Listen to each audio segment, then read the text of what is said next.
오늘의 말씀은 유다서 1장 1절에서 16절까지의 말씀입니다. 예수 그리스도의 종이요 야고보의 형제인 유다는 부르심을 받은 자 곧 하나님 아버지 안에서 사랑을 얻고 예수 그리스도를 위하여 지키심을 받은 자들에게 편지하노라. 긍휼과 평강과 사랑이 너희에게 더욱 많을지어다. 사랑하는 자들아, 우리가 일반으로 받은 구원에 관하여 내가 너희에게 편지하려는 생각이 간절하던 차에 성도에게 단번해 주신 믿음의 도를 위하여 힘써 싸우라는 편지로 너희를 권하여야 할 필요를 느꼈노니, 이는 가만히 들어온 사람 몇이 있습니다. 그들은 옛적부터 이 판결을 받기로 미리 기록된 자니 경건하지 아니하여 우리 하나님의 은혜를 도리어 방탕한 것으로 바꾸고 홀로 하나이신 주제 곧 우리 주 예수 그리스도를 부인하는 자니라. 너희가 본래 모든 사실을 알고 있으나 내가 너희로 다시 생각나게 하고자 하노라. 주께서 백성을 애굽에서 구원하여 내시고 후에 믿지 아니하는 자들을 멸하셨으며 또 자기 주의를 지키지 아니하고 자기 처소를 떠난 천사들을 큰 날의 심판까지 영원한 결박으로 흑암에 가두셨으며 소돔과 고모라와 그 이웃 도시들도 그들과 같은 행동으로 음란하며 다른 육체를 따라가다가 영원한 불의 형벌을 받음으로 거울이 되었느니라. 그러한데 꿈꾸는 이 사람들도 그와 같이 육체를 더럽히며 권위를 업신여기며 영광을 비방하는도다. 천사장 미가엘이 모세의 시체에 관하여 마귀와 다투어 변론할 때에 감히 비방하는 판결을 내리지 못하고 다만 말하되 주께서 너를 꾸짖으시기를 원하노라 하였거늘 이 사람들은 무엇이든지 그 알지 못하는 것을 비방하는도다. 또 그들은 이성 없는 짐승같이 본능으로 아는 그것으로 멸망하느니라. 화 있을진저 이 사람들이여, 가인의 길에 행하였으며 삭슬 위하여 발람의 어그러진 길로 몰려갔으며 고라의 폐역을 따라 멸망을 받았도다. 그들은 기탄 없이 너희와 함께 먹으니 너희의 애찬의 암초요 자기 몸만 기르는 목자요 바람에 불려가는 물 없는 구름이요 죽고 또 죽어 뿌리까지 뽑힌 열매 없는 가을나무요 자기 수치의 거품을 뿜는 바다의 거친 물결이요 영원히 예비된 캄캄한 흑암으로 돌아갈 유리하는 별들이라.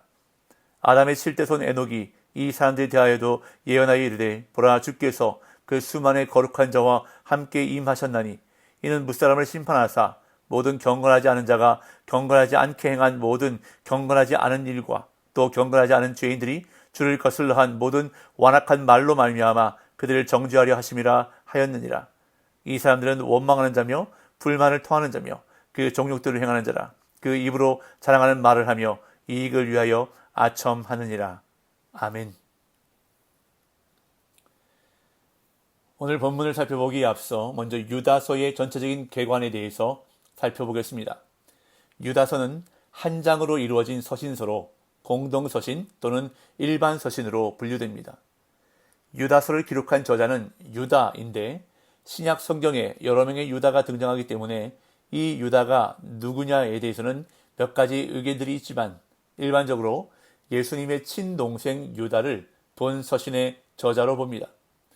마태복음 13장 55절에 따르면 유다는 예수님의 형제 가운데 가장 막내였던 것으로 보입니다. 다른 형제들과 마찬가지로 예수님의 부활 이전에는 신앙이 없었다가 부활 이후에 교회의 지도자 중 한 명이 되었습니다. 유다서의 가장 두드러진 특징은 베드로 후서의 내용과 상당 부분이 중복된다고 하는 점입니다. 유다서 전체는 베드로 후서 2장 1절부터 3장 3절까지와 병행하며 총 25구절 가운데 19절이 베드로 후서의 내용과 중복이 됩니다. 이는 두 서신의 저자 중 어느 한 명이 다른 한 명의 서신 내용을 이미 알고 있었다는 것과 또한 자신의 서신 지필에 사용했다는 것을 말해주고 있습니다. 또한 유다서는 외경이라 불리우는 모세의 가설과 에녹 1서 등을 많이 사용하고 있습니다. 그래서 이러한 부분들로 인해 유다서의 정경성에 대한 의문이 있기도 했지만 곧 회복되었습니다. 이렇게 베드로 후서와 유다서의 내용 및 표현이 유사하다는 것은 두 서신이 적어도 어느 부분에 있어서는 동일한 목적을 가지고 기록되었다는 것을 말해줍니다. 베드로 후서는 거짓 교사들의 침투에 의한 도덕적, 교리적 부패를 경계하며 확고한 재림 신앙을 권면하기 위해 기록되었습니다. 그런데 내용 및 표현의 유사성에 비추어 볼 때 베드로 후서에서 언급된 거짓 교사들은 유다서에서 경계하고 있는 이단자들과 같은 부류의 대상입니다. 그들은 다름 아닌 전 영지주의자들입니다. 교리적으로 그리스도의 성육신을 부인하면서 도덕적으로 방종과 쾌락을 일삼으며 확산시키는 자들이었습니다. 이들은 당시 교회에 침투하여 가만히 들어와 교리와 생활 양면에 있어서 성도들이 가진 믿음의 본질을 파괴하려 했던 것입니다. 그래서 유다는 애초 성도들이 일반으로 얻은 구원, 즉 기독교 구원을 내용으로 하는 서신을 보내려 했다가 방향을 바꾸어 믿음의 도를 위해 힘써 싸우라고 권면하는 본 서신을 보내게 되었던 것입니다. 이 서신을 통해 유다는 특히 이단자들의 도덕적 타락성을 적나라하게 제시하며 불의한 자들에 대한 심판의 역사적 전례를 들어 이단자들은 하나님의 심판을 피할 수 없다는 것을 확증하고 있습니다. 자, 유다서의 교회관은 이 정도로 하고 이제 오늘 본문을 살펴보도록 하겠습니다. 당시 편지의 형식에 맞추어 편지를 보내는 발신인, 편지를 받는 수신인, 그리고 인사말이 나옵니다. 1절, 2절입니다. 예수 그리스도의 종이요 야고보의 형제인 유다는 부르심을 받은 자, 곧 하나님 아버지 안에서 사랑을 얻고 예수 그리스도를 위하여 지키심을 받은 자들에게 편지하노라. 긍휼과 평강과 사랑이 너희에게 더욱 많을지어다.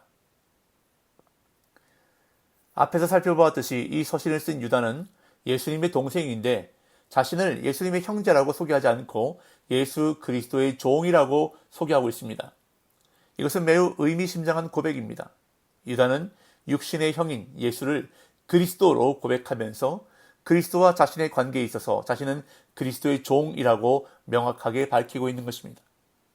그런 다음 수신자를 언급하는데 부르심을 받은 자, 곧 하나님 아버지 안에서 사랑을 얻고 예수 그리스도를 위하여 지키심을 받은 자들에게 편지한다고 말합니다. 여기서 우리는 성도란 어떤 사람인가를 알 수 있습니다.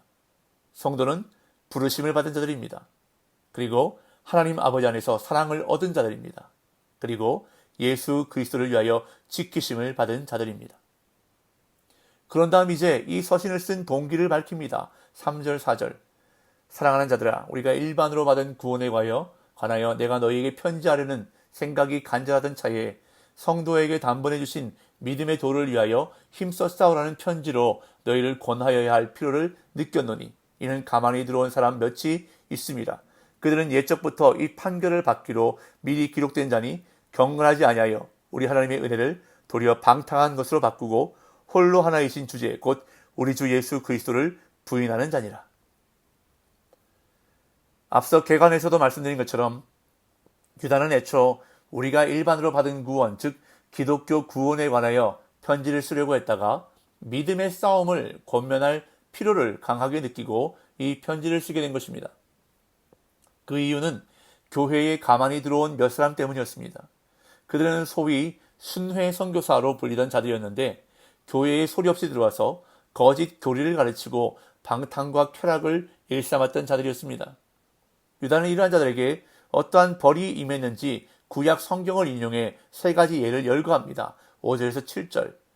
너희가 본래 모든 사실을 알고 있으나 내가 너희로 다시 생각나게 하고자 하노니 주께서 백성을 애굽에서 구원하여 내시고 후에 믿지 아니하는 자들을 멸하셨으며 또 자기 주의를 지키지 아니하고 자기 처소를 떠난 천사들을 큰 날의 심판까지 영원한 결박으로 흑암에 가두셨으며 소돔과 고모라와 그 이웃 도시들도 그들과 같은 행동으로 음란하며 다른 육체를 따라가다가 영원한 불의 형벌을 받음으로 거울이 되었느니라.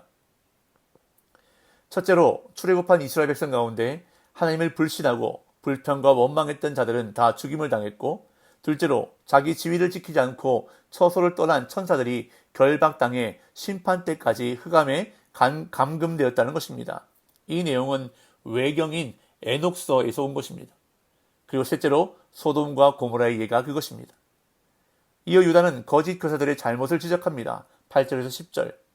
그러한데 꿈꾸는 이 사람들도 그와 같이 육체를 더럽히며 권위를 업신여기며 영광을 비방하는도다. 천사장 미가엘이 모세의 시체에 관하여 마귀와 다투어 변론할 때에 감히 비방하는 판결을 내리지 못하고 다만 말하되 주께서 너를 꾸짖으시기를 원하노라 하였거늘 이 사람들은 무엇이든지 그 알지 못하는 것을 비방하는도다. 또 그들은 이성 없는 짐승같이 본능으로 아는 그것으로 멸망하느니라. 8절에서 말하는 꿈꾸는 이 사람들은 거짓 예언자들을 빗댄 표현입니다. 그들의 잘못은 육체를 더럽히며 권위를 업신여기며 영광을 비방했습니다. 여기서 말하는 권위는 그리스도의 권위와 교회의 권위를 말합니다. 또한 영광은 천사를 가리킵니다. 그리고 9절의 내용 역시 외경으로 불리는 모세의 가설에 나타난 이야기입니다. 즉 천사장 미가엘도 신중한 태도를 취했다는 것입니다. 그런데 거짓 교사들은 알지도 못하면서 비방하고 짐승같이 본능적으로 행했다는 것입니다.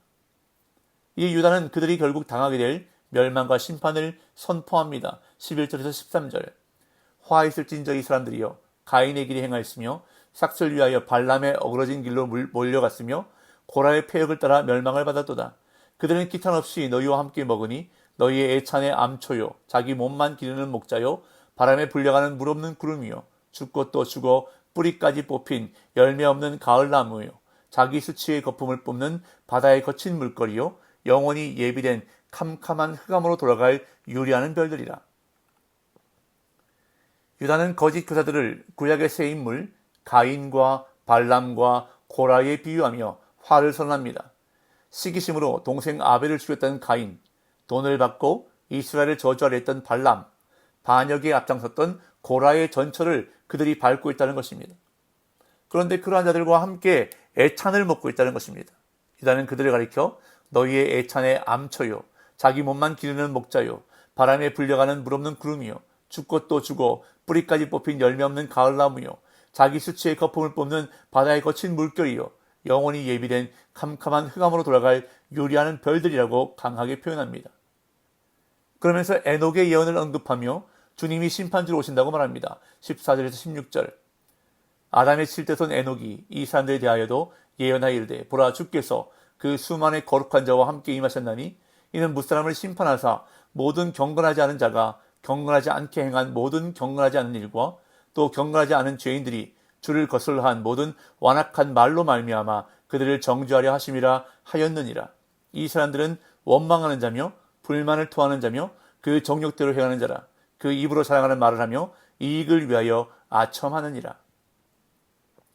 이 내용 역시 유다가 외경인 제1 에녹서를 인용했다고 보는 것이 대부분 학자의 중론입니다. 여기서 에녹을 가리켜 아담의 7대손이라고 언급하는데 이는 처음과 마지막을 함께 셈하는 히브리식 계산법에 의한 것으로 에녹서에서 온 것입니다. 유다는 경건하지 않게 라는 이 표현을 4번이나 반복하며 주님이 이러한 자들의 말과 행동을 반드시 정죄하신다고 전합니다. 그러면서 한 번 더 경건하지 않은 자들의 모습을 표현합니다. 이 사람들은 원망하는 자며 불만을 토하는 자며 그 정욕대로 행하는 자라. 그 입으로 자랑하는 말을 하며 이익을 위하여 아첨하느니라. 자, 그런데 마지막에 경건하지 않은 자들의 특징 가운데 대부분이 말과 관련된 것임을 보게 됩니다. 원망하는 자, 불만을 토하는 자, 그 입으로 자랑하는 말을 하며 이익을 위하여 아첨하느니라. 이처럼 경건의 모습은 우리가 하는 말과 많은 관련이 있다는 것입니다. 다시 말해서 경건한 삶을 살기 위해서는 제일 먼저 우리의 입이, 혀가, 말이 경건해야 한다는 것입니다. 혹시 나의 언어 생활에서 경건하지 않은 습관이 있다면 무엇입니까? 오늘도 경건한 삶을 살기 위해서 먼저 성령님께 내 입술을 지켜달라고, 내 입에 파수꾼을 세워달라고 간구하며 이 하루를 경건에 힘쓰며 살아가시기를 예수님의 이름으로 축복합니다.